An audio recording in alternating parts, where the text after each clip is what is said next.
There's very little I can do for him now, Mrs. Hill. He's very weak. Oh, dear.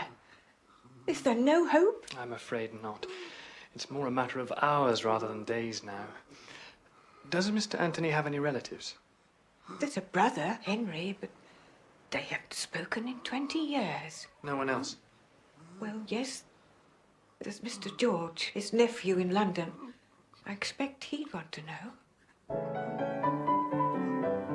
First reaching for his hatchet, which he's got near him, close by, the noble fireman goes to find the... Maestro, please.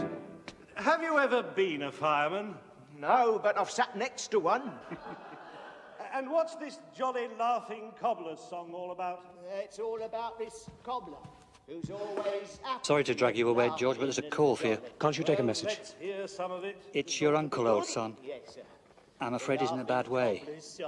I see. Oh, yeah. Thanks, Harry. I'll come right away. Always bright and never grey. You see, sir, when I'm singing this song, I'll be cobbling, and I'll have a boot. Oh, you'll get a boot, all right. It was the doctor himself said I should call. He's very bad, Mr. Lorimer.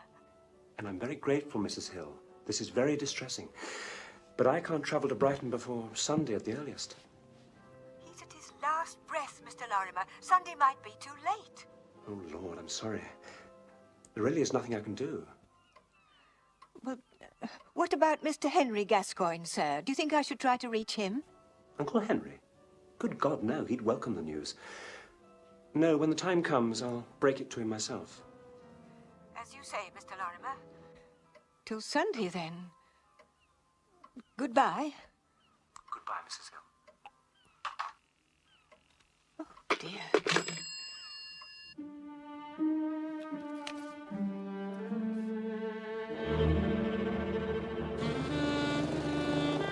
Following England's defeat in the first test at Trent Bridge, the selectors have made two changes. R.A.S. Wyatt returns to captain's side and Bill Bowes is preferred to neutral. The team is Walter, Sutcliffe, Hammond, Hendon, Wyatt... The English enigma. Theory, Verity, Farms and Bowes. I know not of any other game where even the players are unsure of the rules. Thank you, Miss Lemon. Oz is a one-up already. You can bet the Don will be looking for 3 figures at the hallowed ground. Hastings, I have no time for this Don and his crusade at the hallowed ground. I have a dinner engagement with my dentist. Your dentist? Positively morbid. But you're always trying to avoid him. Not at all. Off duty, he's quite charming. Besides, he likes to see the end product at work. For England, Bowes and Farms, who turned to excellent figures of 5 for 102.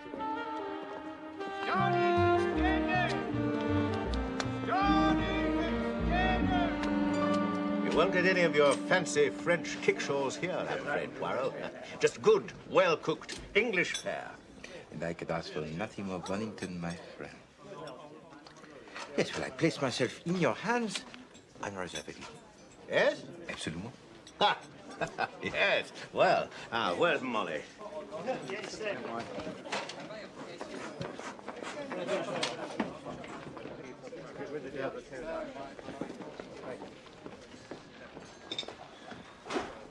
Good evening, sir. Molly. Now, what speciality have you for us this evening? You're in luck today, Mr. Bonington. There's your favourite, roast turkey with chestnut stuffing and fillet of sole to start. Oh, excellent. For both of us. Now, here is a girl who knows exactly what I like, Poirot. Well, I ought to know by now, sir, I'm sure. Do people always like the same thing? Mostly, sir. Though I'll tell you something odd. You see old Mr. Gascoigne sitting on his own over there? I'd say he'd been eating here since the old Queen died. Henry Gascoigne, a painter of some sorts, I'm told. Well, he's at that table every Wednesday and Saturday evening, never misses. Except last week, he arrived on Monday. Gave me quite a turn. An interesting deviation from habit. I wonder what the reason was. Well, I reckon he must have forgot himself. You know, he can't bear suet puddings or blackberries, and I've never known him take thick soup. Yet last Monday, do you know what he ordered? Thick tomato soup, steak and kidney pudding, and washed it all down with a blackberry crumble. Mon Dieu. And he was back again on Wednesday as usual, his old self again. Anyway, I mustn't stand here gossiping. She's a good girl, lad. And she knows a thing or two about food. You know, I find that extraordinarily interesting. What? That old man's deviation from habit. No, the change in diet, you mean? Well, doctor's orders, I'd say. It's common enough. I think not. Unless, of course, he thinks the old man would benefit from indigestion. To my good friend, Hercule Poirot, for whom life without mystery would be like roast beef without the mustard. C'est la vérité, mon ami. Ah, I see that bicuspid is still sensitive, Poirot. We must take a look at that. No. It must be the heat. What's that, my lad? Oh, Mr. Gascoigne, he's at it again. Steak and kidney pudding and blackberry crumble.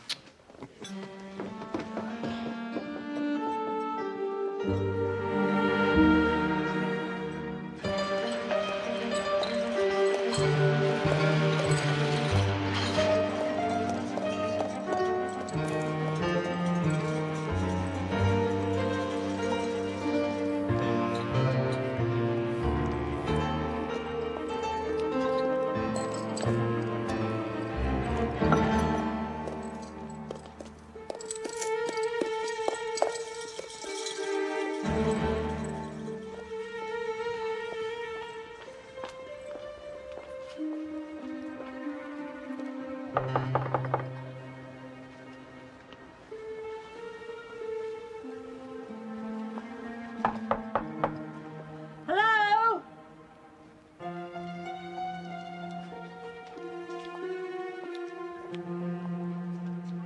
Hello? What's all the noise? It's his milk. It's been out here for 3 days. Dirty old devil. Hasn't had a bath since last pancake day either. Not a sound from inside. He might have taken ill.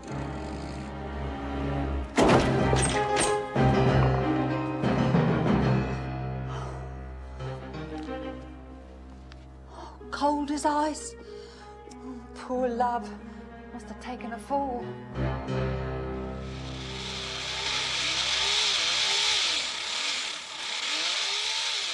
Here's a funny thing, Poirot. Remember that old fellow we saw at Bishop's the other night? The one that Molly remarked on, about how he'd changed his diet. Try not to talk. Well, I'm afraid he's eaten his last blackberry crumble. Poor old chap's kicked the bucket. Seems when he got home that night, he fell down the stairs of his lodgings.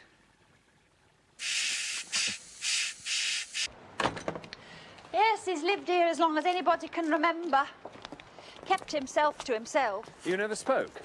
Well, we'd pass in the street of an evening and say hello. Except last week, I might have been a ghost. He walked right past me and never said a word, he did. Excuse me, madame. Do you remember which day last week? Who are you, anyway, asking all these questions? Who's he? He's not English, is he? I'm begging your pardon. He's Hercule Poirot, private detective. Madame. Oh, yeah, well, they all say that, don't they? You tell him it was last Saturday that old Gascoigne passed me by in the street. That was the last time I saw him alive. Saturday.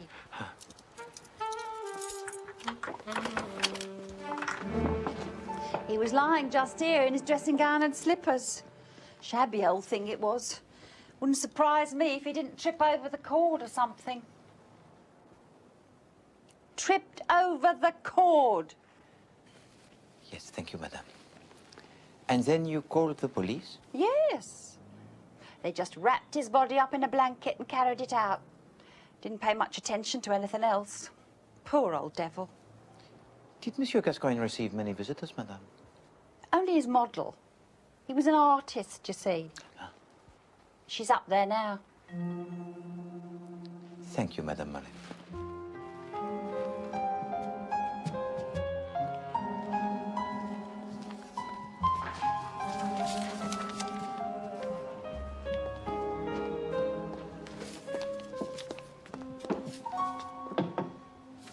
Excusez-moi, mademoiselle. Who are you? I am Hercule Poirot, a private investigator. And my associate, Captain Hastings. Morning. Is there something here that requires an investigation? Oh, no. It's more a matter of professional curiosity, that is all. A small idea. Perhaps you can help us, mademoiselle. Is there any reason why I should? Is there any reason why you should not? My name is Dulcie Lane. I was Henry Gascoigne's model. What else do you want from me? Ah, but that is most helpful. The bond between the artist and his model is legendary. Really? Oh, yes. But you would have noticed if his behavior had been in any way unusual. I doubt it. Painters' behavior is always unusual. They can never make up their mind whether to commit suicide or give a party. So, nothing out of the way about him? No, no worse than any of them. He had some odd arrangement with his agent, I believe. Peter Makinson. But you'd have to ask him about that. An agent? So he was successful then? Don't be misled by all this. Henry wasn't a poor man, just mean.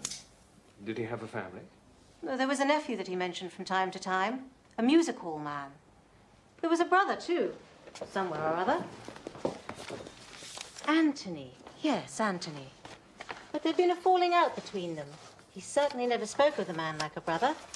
Here. Remarkable likeness. They could have been twins. Yes. 2 pins in a pot. This small idea of yours. What is it? Oh, it's simply a notion.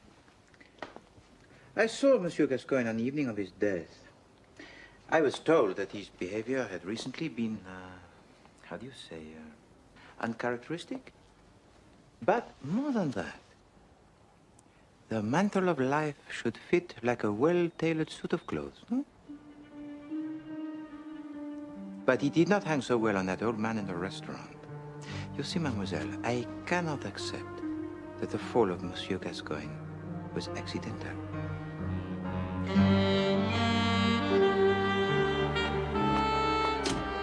Hardly the kind of woman to push an old man to his death, Poirot. Ah, the auburn hair, mon ami.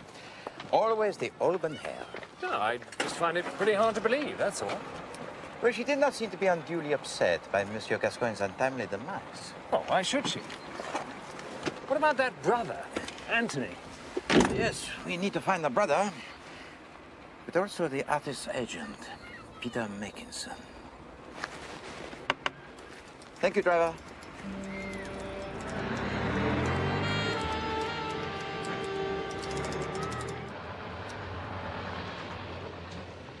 This is where the future of criminal investigation lies.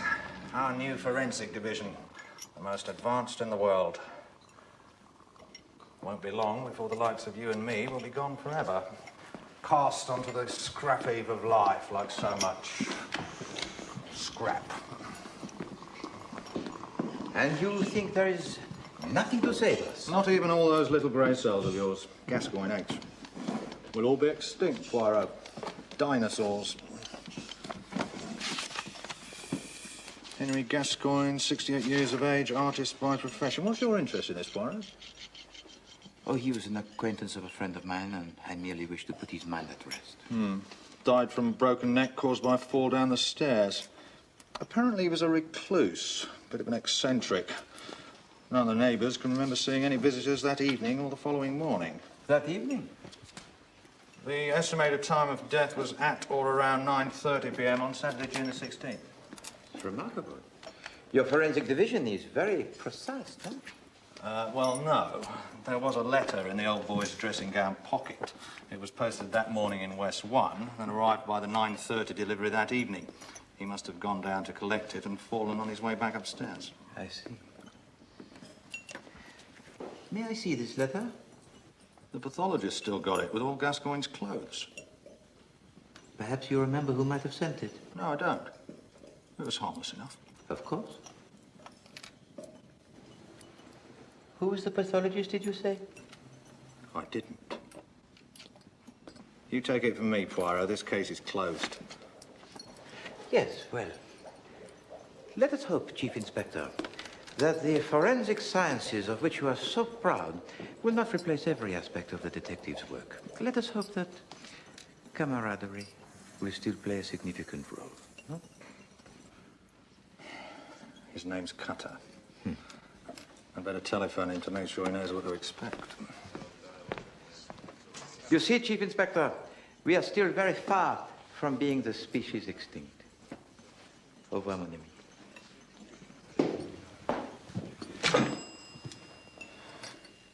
Strong-looking fellow. Had years in him, I'd say. Still got his own teeth. Gascoigne? And the cause of death was a broken neck? Yes. Second and third vertebrae here and here. You will also notice extensive bruising to the rib cage and to the arms and legs, consistent with a steep tumbling fall. Down the stairs, yes. Is it possible that Monsieur Gascoigne might have suffered a seizure of the heart or perhaps that of the brain? No, he simply slipped and fell. I see. I believe you were able to determine the time of death with some accuracy. It's never an easy task to ascertain the precise time of death. But this letter confirmed your medical evidence, huh? Yes. Gascoigne had been seen in a restaurant at about 7:30 that evening. Yes, I was there myself. And this letter arrived with the 9:30 Evening Post? Yes.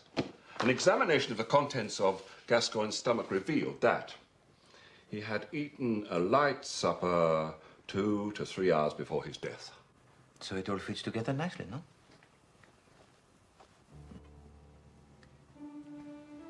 May I please borrow this letter, monsieur? Well, I'm sure you can be entrusted with its safekeeping, Mr. Poirot. Of course. Are you sitting down, Hastings? Yes, I am. Very good. I'm coming. Oh, fine.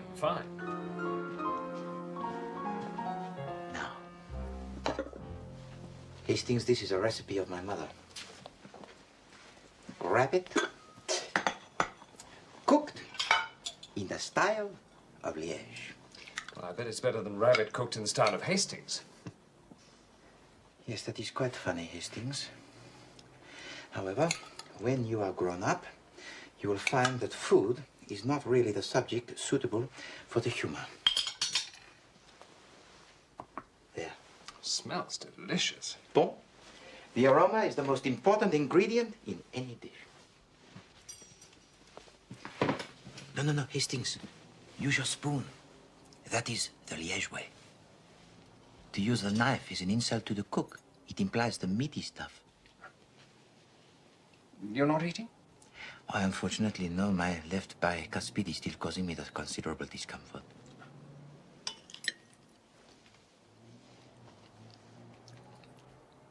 Is it good, Hastings? Please, do not be stinting with your praise. Oh, it's wonderful.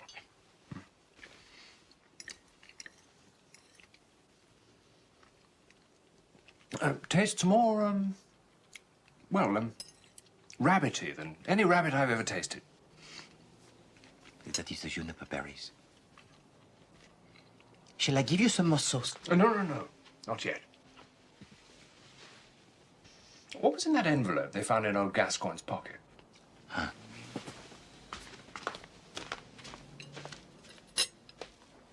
You are invited to a preview of contemporary European paintings recently acquired by the Farringdon Gallery. This may be both informative and pleasurable, Hastings. And it's tomorrow.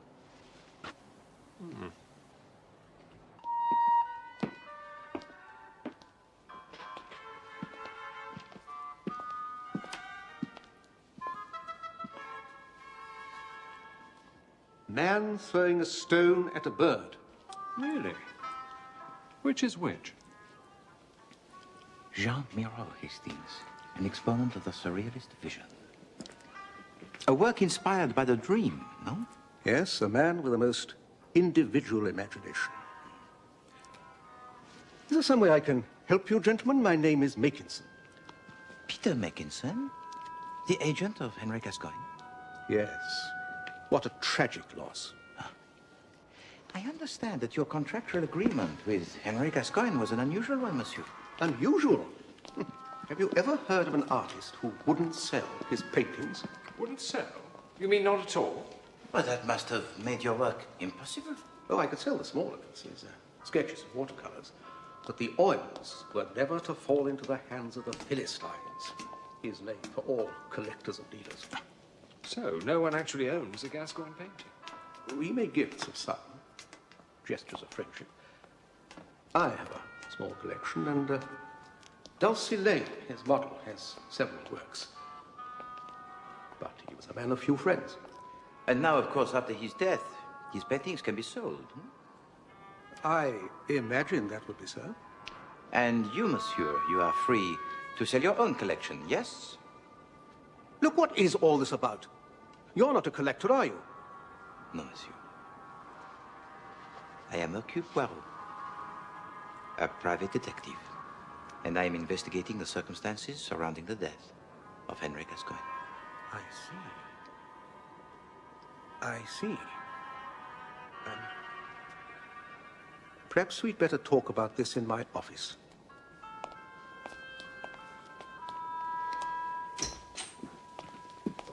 Gentlemen? Thank you.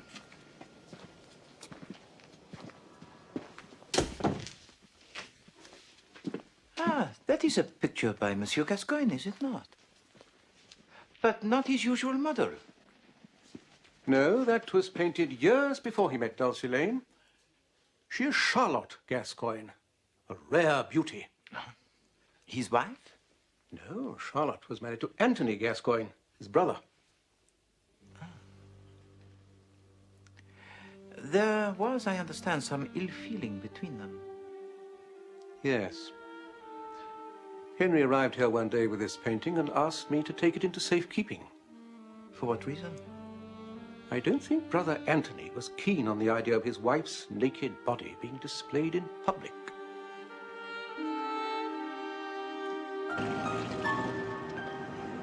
You know, the way I see it, Poirot, everyone stands to benefit from the old boy's death. Indeed, mon ami. His work was in demand, but unobtainable. His death will create much attention. Probably push the prices through the roof.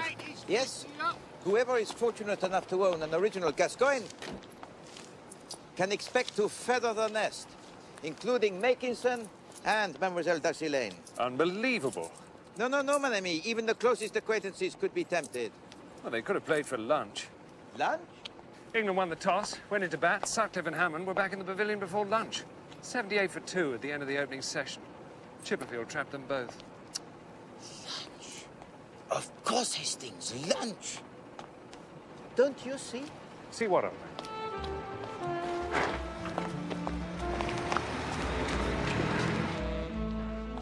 420 Blackbirds, baked in a crumble.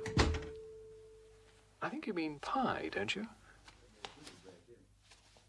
Well, that's what they have done in all these cases. Upstairs door found screwed. Miss Lemon? He's gone, and Jules with him, before alarm could be raised. Why, the tricks are old that I never knew you'd condescend to pay. Not so old as it looks. Such a dashing figure. Choosing the cigars and handing me mine. Cognac or Miss Lemon, Benedictine, Bunny. how did you get on with the music halls? Besides, he went on. The rooms were not George Lorimer is the manager of the Carlton Theatre, Bethnal Green. and the key missing, so Excellent work, Miss Lemon. Miss Lemon, But that was where he left his red back to lamp. Monsieur Raffles. I exclaimed in triumph. But Raffles only shook his head. I don't believe in that rope ladder, Bunny, except as a blind. Well, Hastings, tonight we must visit the theatre. What's all this about Blackbirds, Poirot? That Saturday evening, Henry Gascoigne finished his meal with the blackbird, or rather, the blackberry crumble. Now, the juice of the blackberry leaves a dark stain, and yet the teeth of Henry Gascoigne were not discolored. I looked most particularly. Oh, then the waitress must have been mistaken. It's easily done, you know. According to the pathologist, Henry Gascoigne died 2 hours after eating the light meal. Now, I do not consider soup, followed by the steak and kidney pudding, to be the light meal. But suppose that meal was not dinner, but lunch. But the old boy was seen at the restaurant at 7:30. You saw him? Yes. But that was not Henry Gascoigne.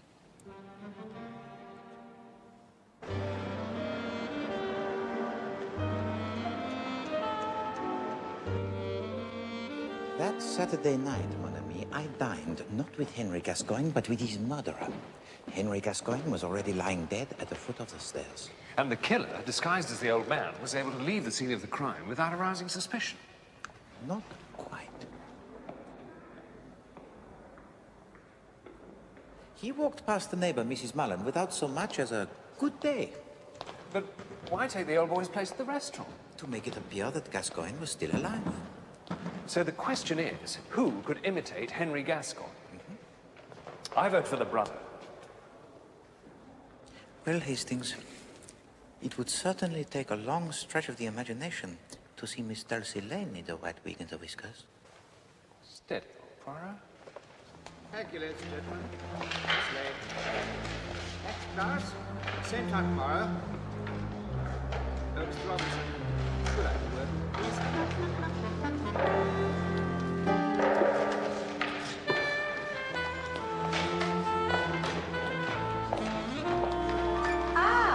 The detectives with a small idea.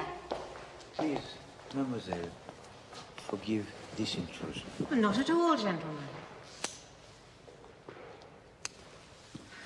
As you have already seen for yourselves, I have nothing to hide. No, we were up in the gallery. Miss Lane, I am now completely convinced that the death of Henry Gascoigne was deliberately arranged and by someone he knew well. Am I a suspect? I understand Henry Gascoigne gave you a number of paintings. Yes, 4 life studies. So you are aware, no doubt, of their value? Yes, I've had a number of generous offers. So you could be a wealthy woman, Miss Lane. You think I'd part with them? At any price?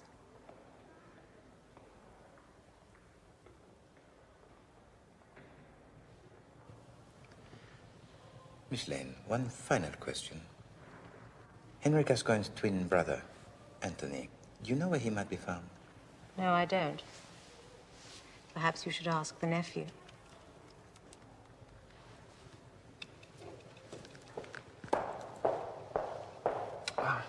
Thank you, Miss Lane.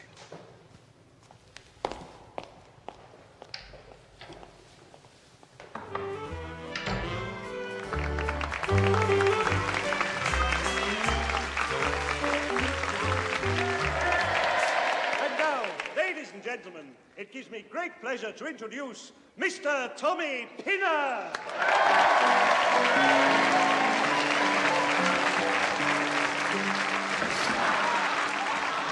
Well, who entered the masquerade as the old man? Than his twin brother. Yes, the idea seems most attractive, Your Name.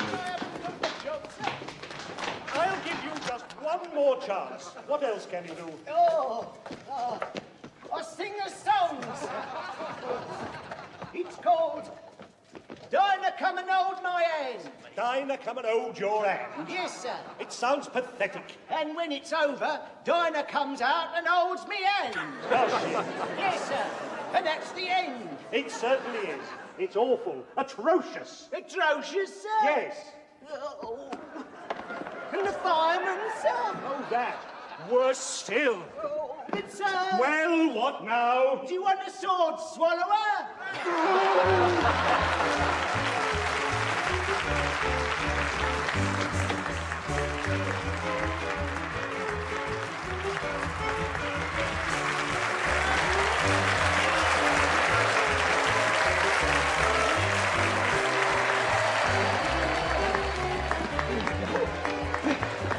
Good ass. Bad ass. Good ass. Hot mouse. I love you. I've got time for a quick comment. Oops.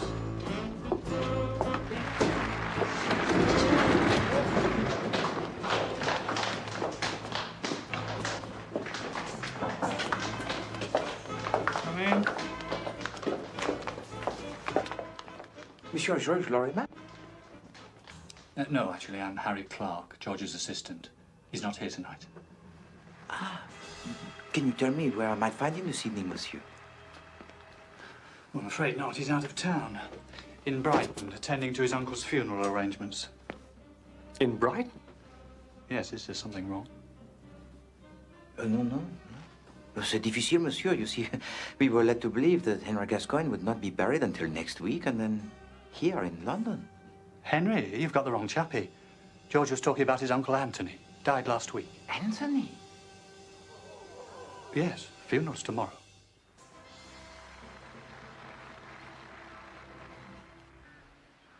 We therefore commit his body to the ground. Earth to earth, ashes to ashes, dust to dust. A quiet affair, is it not, Hastings? With both the brothers dead, there aren't many Gascoignes left to pay their respects. Not too many suspects left either, eh?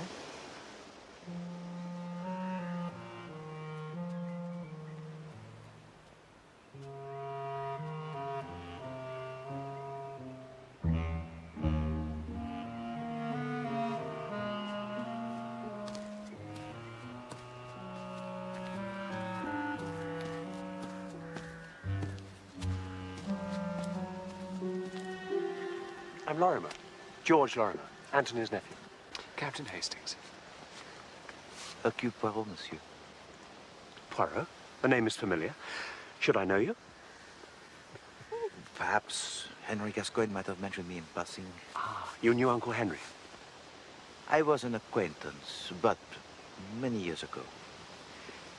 I only heard of the double tragedy last evening, and I felt the need to express my condolences to Mrs. Gascoigne and to yourself in person, monsieur. I'm sorry?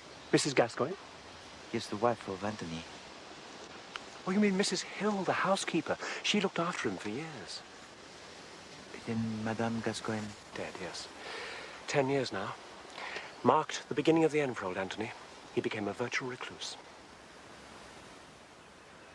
But listen, I'm being terribly impolite. Why don't you both come back to the house? Oh, there's no wake, you understand.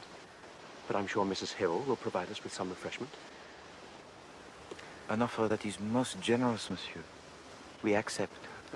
The least I can do. Thank you. Anyway, I'd like to hear about you and Henry.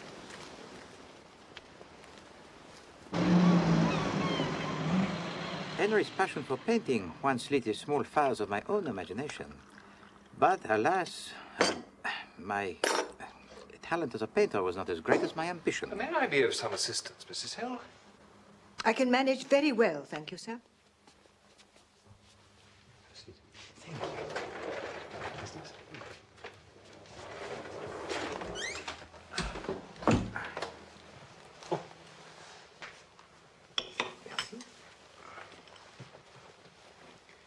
And the two brothers, they were twins? Yes, not identical, but they bore a great resemblance. And also they had together the great rapport, no? Rapport? No, not at all. They hadn't spoken in 20 years. Sacré. What could have caused such disharmony? Well, years ago, Charlotte was Henry's model. But that's too light a word. She was more his inspiration. Ah, the muse. And then along came Anthony and stole the girl's heart. He whisked her away, leaving his brother a broken man. And the wounds from such a battle run deep. Well, their differences are well and truly buried now. They both had a good innings. Up stumps and back to the pavilion. If you'll excuse the expression.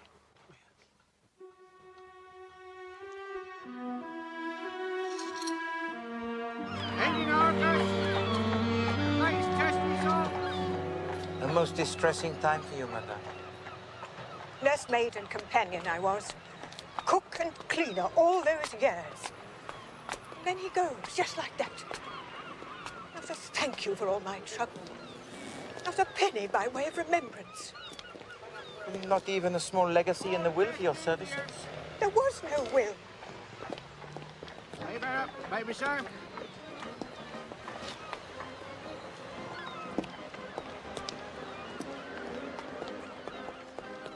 Get your catch, yeah?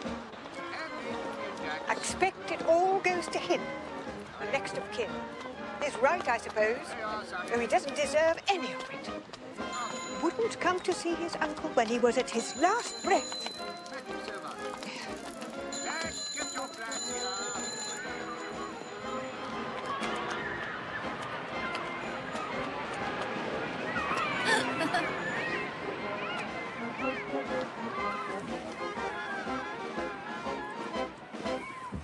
Mrs. Hill, could you please tell me, exactly when did Monsieur Anthony Gascoigne pass away? 1 in the afternoon, last Friday. There was just me and him at the end. I told Mr. George, Mr. Lorimer, that is, that there wasn't much time, but it was the Sunday before he arrived.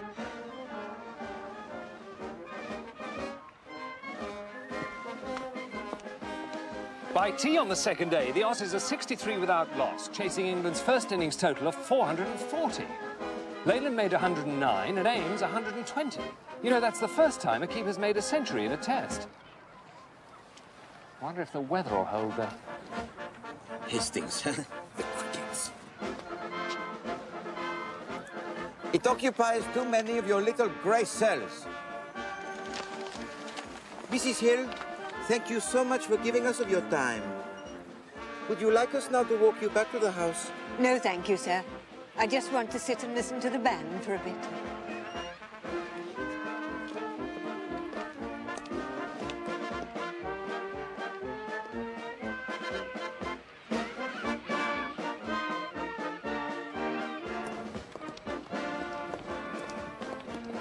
Well, that was quite a yarn you were spinning back there, old man. The fires of artistic endeavour. I nearly blushed. Ah, Hastings, you do not understand the finer feelings. But you were lying.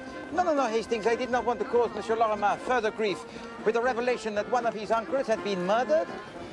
And by posing as an acquaintance of Henry Gascoigne, my inquiries appeared no more than innocent curiosity. Well, it certainly puts paid to my theory, anyway. Ah, yes, you expected more from this brotherly intrigue. La crime passionnelle, hein? No, mon ami. We have been running up the wrong tree.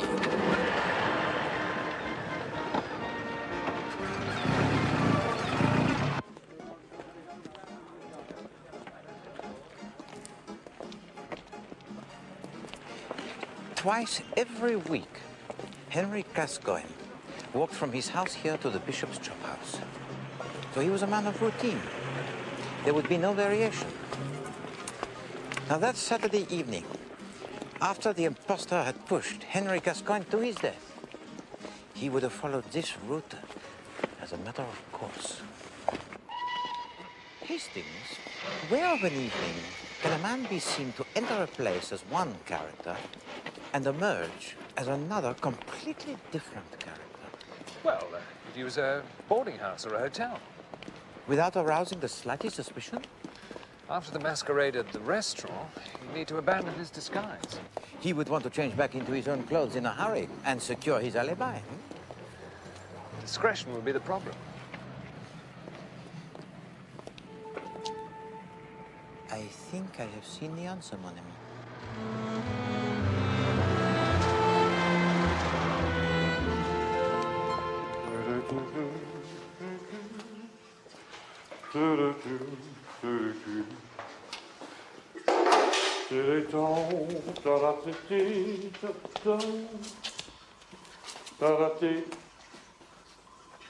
Well, if you're expecting a show or something, Governor, you've come to the wrong shop. I can assure you, monsieur, that I am in the right shop.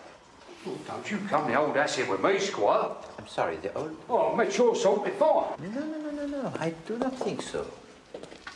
And if I mistake not, that beret you are wearing would suit better a man of an artistic calling. What's going on here? You are aware, are you not, that the withholding of evidence that might lead to the conviction of a known criminal is a most serious offense? What evidence? The yellow neckerchief worn by a man wanted for questioning in connection with the murder of Henry Gascoigne. There would also be the corduroy jacket with the trousers, a waistcoat with the berries, and a cane in a dark wood. The Waldo was just lying there, wasn't they? I wasn't going to throw him out and make a few bob with him down the lane. You have been diligent and honest, sir. I trust that this will compensate for the few bob you might have made.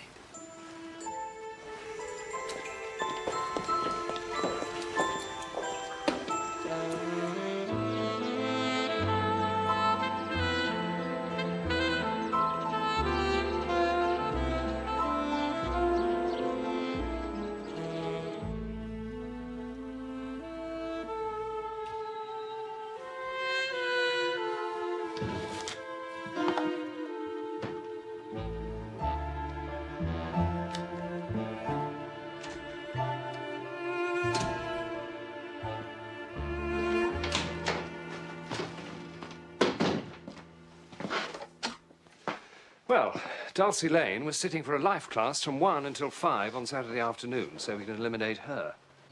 Oh, yes, Miss Lane is innocent. He's running in now. 1, 2, 3, 4, and his arm goes over. Oh, darling, staggers back in his right foot. Makinson too, I'm afraid. He was in Paris. That brings us back to square one. No, no, mon ami, far from it. We are about to make our final move. Kindly ask Miss Lemon to get me the Chief Inspector Japp on the telephone. A quicker ball this time. Oh, darling Miss Stewart, the ball's in the air and Sutcliffe's taken it. A simple catch, and darling is out for North. That's Verity's third wicket of the morning. Australia now 204 for 4.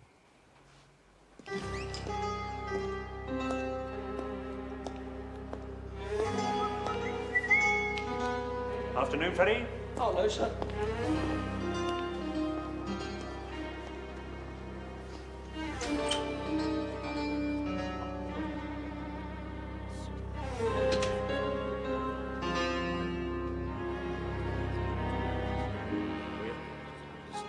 Ah, Monsieur Lorimer, I am so glad. Please, to come up here. Poirot, what's going on? Who are your friends? Captain Hastings, of course, you know. And this is Chief Inspector Japp from Scotland Yard. We have reason to believe, Mr. Lorimer, that your uncle's death was not an accident. Not an accident? Please. This clothing was part of the assassin's disguise. It was discarded close to the bishop's chop house after he had masqueraded as your uncle following the murder. The strands of white hair are from the wig, sir. The darker hairs would be the guilty parties. They should be an easy match. Wigs? Masquerade? Yes, a devious finale to a most sinister plot, monsieur. You see, that Saturday evening, after he had pushed Henry Gascoigne to his death, the assassin searched through the correspondence on his desk. He retrieved this envelope, which he had sent the day before. Now, what could be more innocent than an invitation to an art gallery, eh? However, he had one last artistic task to perform, but he was not a skilled craftsman. Regard? He changed the postmark from the 15th to the 16th and smudged the mark on the blotter to further conceal the forgery. He placed the envelope in your uncle's dressing gown pocket, and then, disguised as the old man, he took his place at the bishop's chop house. And so it appeared that Henry Gascoigne had fallen to his death that Saturday evening, oh yes, but after the 9:30 post had been delivered. Whoever could do such a thing? Oh, well, at first I suspected his colleagues, but they all had the solid alibis. And then naturally I turned my attention towards his family. But Anthony was dead. It appeared that you were the only living relative, and of course you were.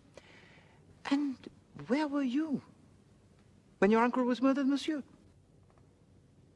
Where was I? Well, I'd have been here at the theatre for the second performance.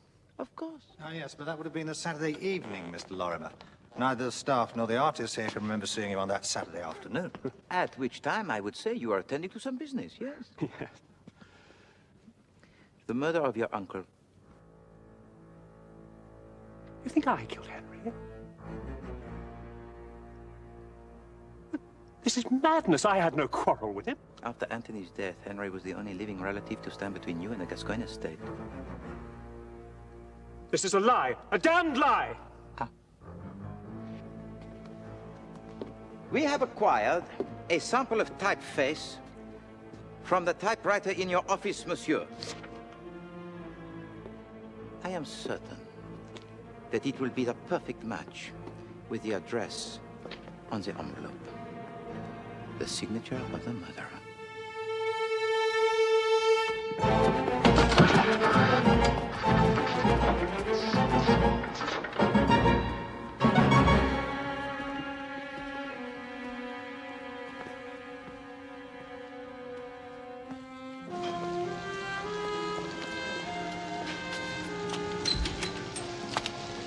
So it was the music hall act that made you suspect Lorimer? Well, it was a very good impression of an old man, and Lorimer must have seen it many times. Indeed. And Lorimer had been ready for many weeks. And when Mrs. Hill, the housekeeper, telephoned with word of Anthony's imminent death, Lorimer knew that all of Anthony's money would go to Henry Gascoigne because there was no will. But why on earth would Lorimer masquerade as old Gascoigne on the previous Monday night? Dress rehearsal. Had to be sure of the disguise on the night. He nearly got away with it. Yes, but you cannot play Othello simply by blacking your face, eh? You have to think like a Moorish general. And Lorimer's performance was fatally flawed. Hastings, suddenly you look very pale. Are you feeling unwell? The test, Poirot. Extraordinary. Listen. Verity takes 14 wickets for 70 runs on a day when England bowl out Australia twice to win the second test. 6 wickets in the last hour. And after the weekend rains, you are surprised, mon ami? Australians are used to hard pitches. The Lord's wickets would have been decidedly sticky, no? So it's not a day for the stroke play. No, it's a day for the art of spin bowling. And Headley Verité is the greatest exponent alive. Bowling left arm, the leg breakers to the right-handers. He would have them marching through the long room in no time. Eh? He has flight variation, the Chinaman. And the most deadly quicker ball that dips into a Yorker. Oh, yes. On such a day, Monsieur Verité would consider, what, 14 for 70? A fair haul. Ha ha ha ha ha!